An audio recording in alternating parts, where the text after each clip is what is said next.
नमस्कार dear students.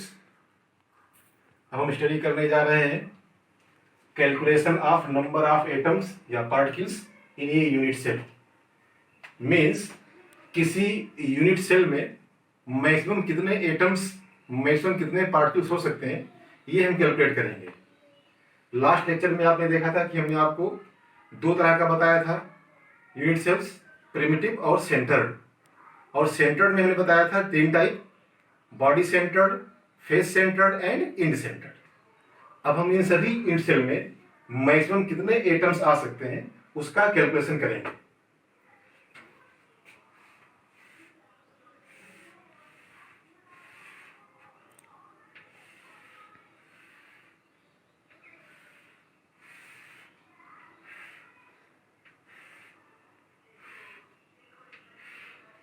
Calculation करने से पहले हमको ये जान लेना है कि पार्टिकल्स किसी यूनिट सेल में किस किस पोजीशन पर हो सकते हैं।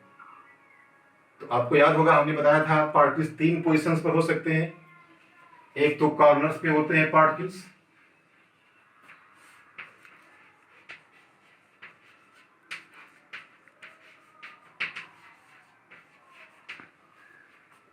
दूसरा हमने बताया था कि पार्टिकल बॉडी सेंटर में हो सकता है यूनिट सेल के।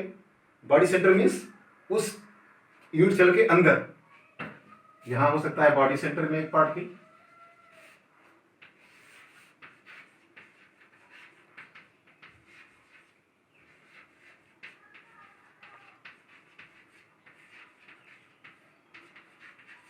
और तीसरी पोजीशन हमने क्या बताई थी कि पार्टिकल्स फेस के सेंटर में, फेस पे भी हो सकते हैं, फेस के सेंटर पे हो सकते हैं।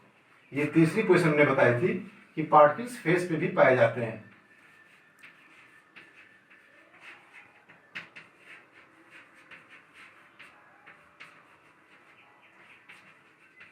तो इस तरह से किसी भी यूनिट सेल में तीन तरह की पोजीशंस हो सकती हैं एटम्स की: eight the corner, at the body centre means inside, and at the face.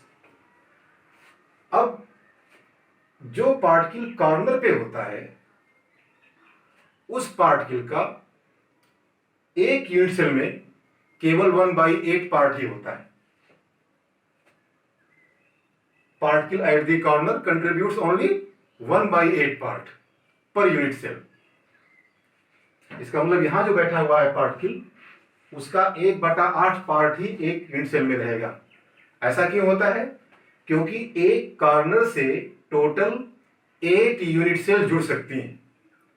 अगर आप लैटिस बनाओगे, इन सबको जोड़ करके यूनिट सेल को जोड़ोगे, उससे अगर आप लैटिस बनाओगे तो आप देखोगे कि एक कॉर्नर से टोटल 8 यानी 8 यूनिट सेल जुड़ती हैं। इसका मतलब जो पार्टिकल बैठा हुआ है कॉर्नर पे वो 8 यूनिट सेल में कॉमन होगा। तो पर सेल में उसका कितना पार्ट रहेगा?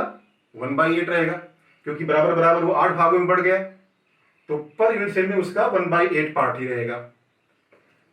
अब आते हैं बॉडी सेंटर पे। जो पार्टिकल यूनिट सेल के बॉडी सेंटर में बैठा हुआ है, यानी अंदर बैठा हुआ है, वो किसी दूसरे के साथ कॉमन नहीं हो सकता है, किसी दूसरे सेल के साथ कॉमन नहीं हो सकता है। इसका मतलब जो पार्टिकल यहां बैठा हुआ है वो फुल्ली कंट्रीब्यूट करेगा इस सेल में, यानी उसका 100% कंट्रीब्यूशन होगा, क्योंकि अंदर बैठा हुआ है तो किसी और के साथ कॉमन नहीं हो सकता। तो यहां जो बैठा हुआ है वो 100% कंट्रीब्यूट करता है।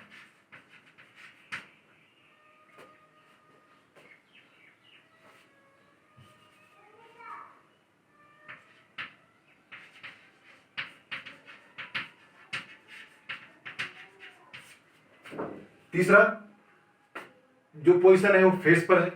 तो हम समझ सकते हैं कि फेस का कंट्रीब्यूशन कितना होगा। जो पार्टिकल फेस पे बैठा हुआ है उसका केवल हाफ पार्ट ही रहता है एक यूनिट सेल में, हाफ पार्ट, 50%। क्यों? क्योंकि जो फेस होता है वो 2 यूनिट सेल में कॉमन होता है। मतलब एक फेस से 2 यूनिट सेल जुड़ सकते हैं। जैसे देखिए, ये एक यूनिट सेल है, इसका ये फेस है, एक सेल हमने लिया दूसरा यूनिट सेल, इसको जोड़ दिया। देखिए वो फेस जो बीच में था, वो फेस इन दोनों के बीच में कॉमन हो गया। इसका मतलब एक फेस जो है वो दो यूनिट सेल के बीच में कॉमन है, तो आधा पार्ट इस यूनिट सेल में रहेगा, आधा पार्ट इस यूनिट सेल में रहेगा। मीन्स जो पार्टिकल बैठा हुआ है फेस पे, उसका एक यूनिट सेल में केवल आधा पार्ट ही, यानी हाफ कंट्रीब्यूशन ही रहेगा, 50% कंट्रीब्यूशन ही रहेगा। तो अगर हम इन तीनों को समझ गए तो हम number of particles easily calculate कर सकते हैं। एक बार रिकॉल कर लेते हैं। जो पार्टिकल बैठा हुआ है कॉर्नर पे, उसका केवल हाफ 1/8 पार्ट कंट्रीब्यूशन रहेगा। जो पार्टिकल बैठा हुआ है फेस पे, उसका हाफ कंट्रीब्यूशन रहेगा। लेकिन जो पार्टिकल बैठा हुआ है बॉडी सेंटर में, उसका फुल कंट्रीब्यूशन रहेगा, 100% कंट्रीब्यूशन रहेगा। अब हम सभी टाइप के यूनिट सेल में नंबर ऑफ पार्टिकल्स को कैलकुलेट करने जा रहे हैं।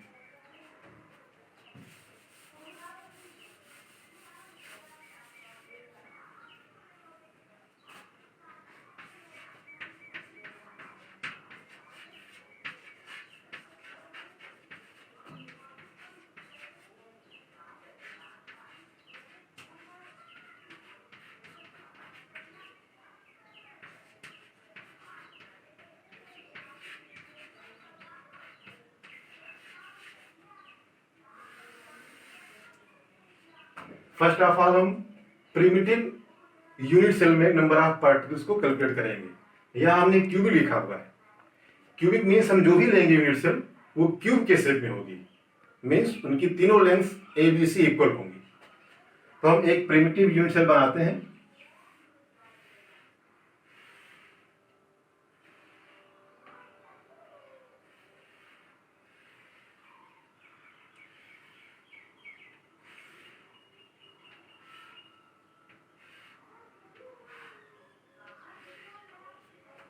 जैसा कि हम जानते हैं, प्रिमिटिव यूनिट सेल में पार्टिकल्स केवल कॉर्नर्स पे होते हैं, यानी एटम्स जो है वो कॉर्नर्स पे रहेंगे और कहीं नहीं होंगे।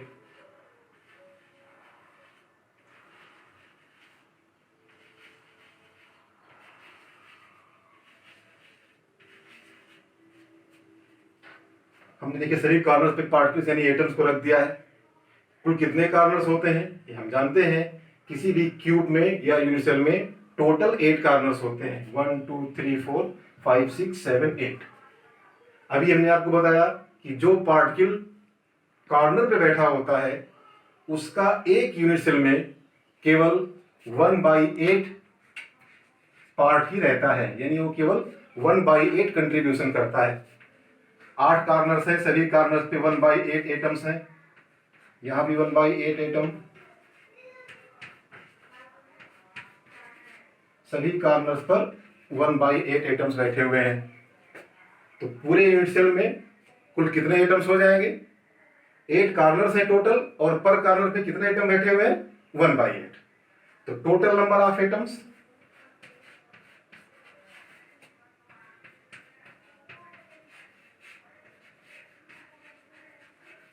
इक्वल टू 8 कॉर्नर्स हैं इनटू हर कॉर्नर पे कितने एटम बैठे हुए हैं? 1/8 मीन्स 1।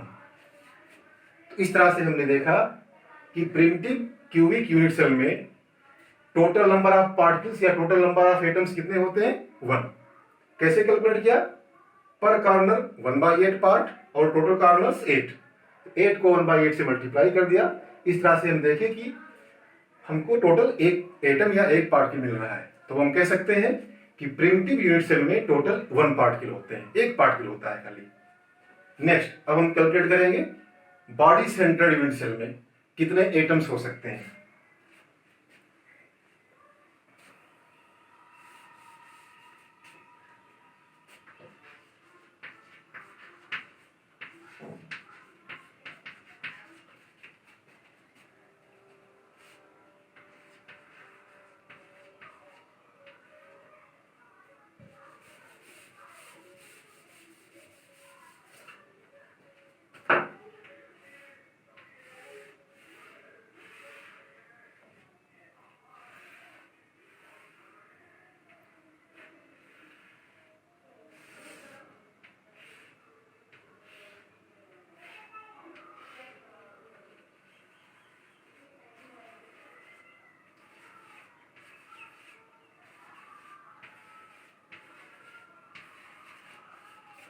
यहाँ हमने एक body centred cubic unit cell बनाया हुआ है। बॉडी सेंटर्ड क्यूबिक को हम BCC से भी रिप्रेजेंट करते हैं, बॉडी सेंटर्ड क्यूबिक। हम जानते हैं कि बॉडी सेंटर्ड क्यूबिक में एक एटम जो है वो बॉडी सेंटर पे भी होता है, कॉर्नर के साथ साथ सेंटर पे भी होता है, बॉडी सेंटर पे। तो अब यहाँ पे हम बता सकते हैं कि कितने पार्टिकल होंगे। जो पार्टिकल बैठे हैं कॉर्नर्स पे उनका कंट्रीब्यूशन आप जान चुके हैं, 1/8। जितने पार्टिकल्स कॉर्नर पर हैं वो 1/8।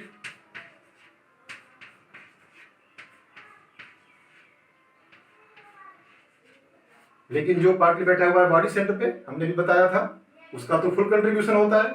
इसका मतलब ये पूरा का पूरा 1 पार्टिकल यहाँ बैठा हुआ है, ये पूरा का पूरा इसको कंट्रीब्यूट करेगा। तो कुल कितने पार्टिकल हो गए, कैसे निकालेंगे? कुल कितने पार्टिकल्स कॉर्नर्स पर हैं प्लस कितने पार्टिकल बॉडी सेंटर पे हैं, दोनों को टोटल कर देंगे तो हमको BCC में नंबर ऑफ एटम्स मिल जाएंगे।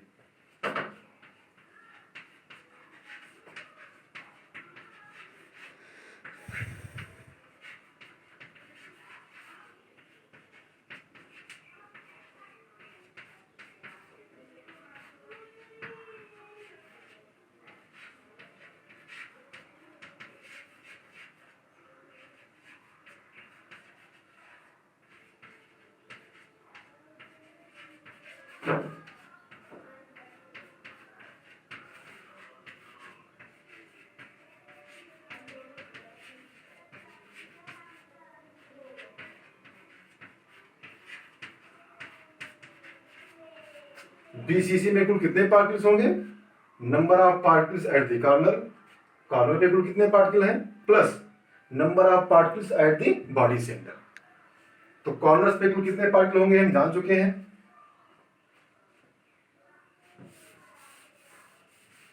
कॉर्नर्स पे कुल कितने पार्टिकल होंगे? 8 × 1/8। 8 कॉर्नर है, हर कॉर्नर पर एक पार्टिकल। और जो बैठा हुआ है बॉडी सेंटर पे उसका तो फुल कंट्रीब्यूशन है, यानी एक पार्टिकल बैठा हुआ है बॉडी सेंटर पे, तो कुल कितना आएगा? 1 + 1 मीन्स 2। यानी टोटल पार्टिकल्स कितने आ रहे हैं? 2 आ रहे हैं। दिस मीन्स एक BCC यूनिट सेल में टोटल नंबर ऑफ पार्टिकल्स 2 आते हैं। ओके, अब हम कैलकुलेट करते हैं फेस सेंटर्ड यूनिट सेल में कितने पार्टिकल्स हो सकते हैं।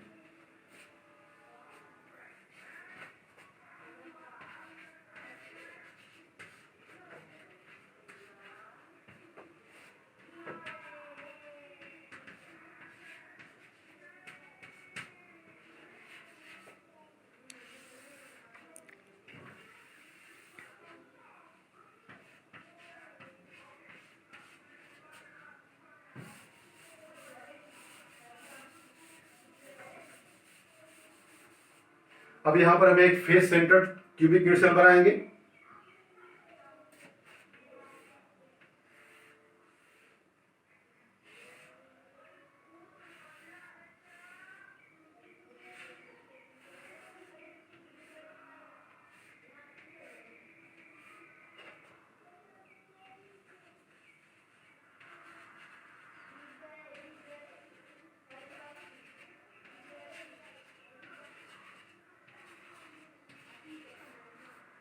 ये तो पार्टिकल हो गए कॉर्नर पे, हर एक फेस के सेंटर पे रखेंगे एक पार्टिकल। ये आप लास्ट लेक्चर में आपको हम बता चुके हैं कि फेस सेंटर में हर एक फेस के सेंटर पे भी एक एक पार्टिकल बैठे होते हैं। ये एक face centred cubic unit cell है, FCC। अब इसमें आप आसानी से बता सकते हैं कि कुल कितने पार्टिकल्स हो सकते हैं। पार्टिकल कहां कहां पर है? कॉर्नर्स पर है और फेस पर है। तो कॉर्नर्स पे कुल कितने पार्टिकल देख रहे हैं? 8 कॉर्नर्स है, और 8 कॉर्नर पे कुल कितने आएंगे? पर कॉर्नर 1/8 होता है, तो particles eight the corner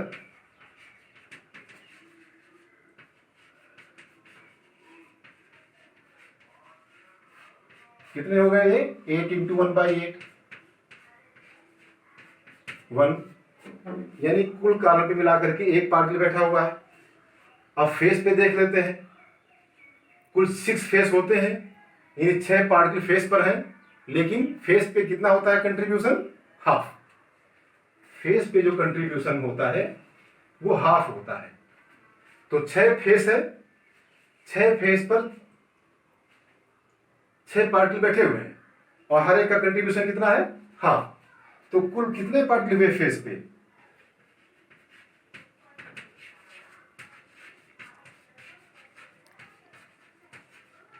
6 face हो गए और हर एक फेस पे हाफ कंट्रीब्यूशन है। इसका मतलब कुल कितने पार्टिकल हो गए? 3 पार्टिकल। टोटल 3 पार्टिकल्स बैठे हुए हैं फेस पे, टोटल 1 पार्टिकल बैठा हुआ है कॉर्नर पे। इस तरह से कुल कितने पार्टिकल हुए एफसीसी में?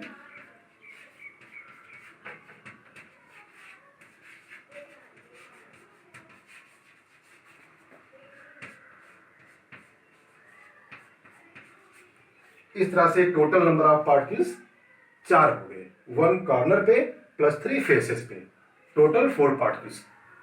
तो इस तरह से हम जाने, हमने सबसे पहले कैलकुलेट किया प्रिमिटिव यूनिट सेल में टोटल नंबर ऑफ पार्टिकल्स 1, उसके बाद कैलकुलेट किया बॉडी सेंटर्ड यूनिट सेल में total number of particles 2, and last one face centred unit cell, इसमें टोटल नंबर ऑफ पार्टिकल्स 4।